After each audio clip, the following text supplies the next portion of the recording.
Thanks, it's Winston from LiveWild. And a little while ago we did a video on how to hang a Hennessy hammock, but not everybody has a Hennessy. So today we're going to show you a couple of my tricks on how to hang a parachute hammock. Right here I have the Thermarest double slacker hammock that I will be taking with Katie and I on the Appalachian Trail. And a couple of little mods I did. I put cords, so I have some tails to tie it off.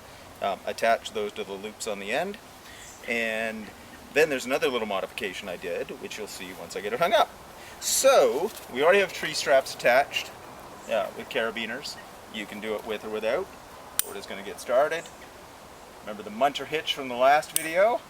So we take into a double Munter Hitch, and what's cool with that is I haven't tied it off and it still locks.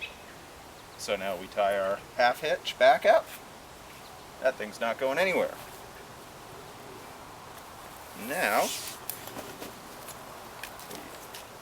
stretch her on out.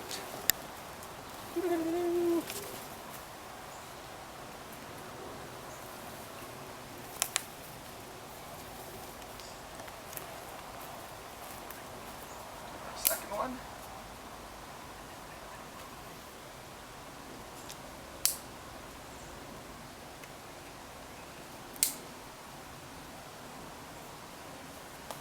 And there we go. Now, if you notice, the lines are on a fairly shallow angle, but we still got a lot of sag to our hammock. That's because I put a structural ridgeline in, connecting these loops together. And what that does, no matter how tight we make the suspension lines for the hammock, the sag will always be exactly the same. So, one of the things you're always wanting with your hammock is sort of a chair level. So there we go. And because I got lots of sag, when I get in on an angle, I'm lying nice and flat. And it's super comfy.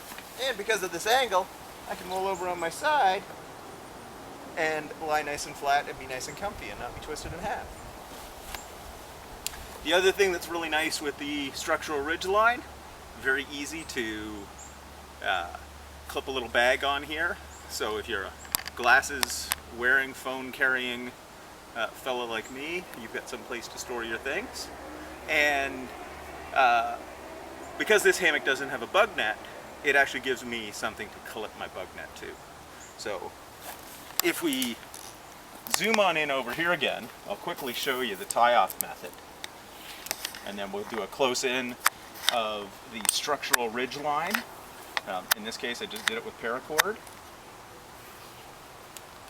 So we go through the beaner, pull it as snug as you like, go around and back through, then around the cord, and back through the carabiner again.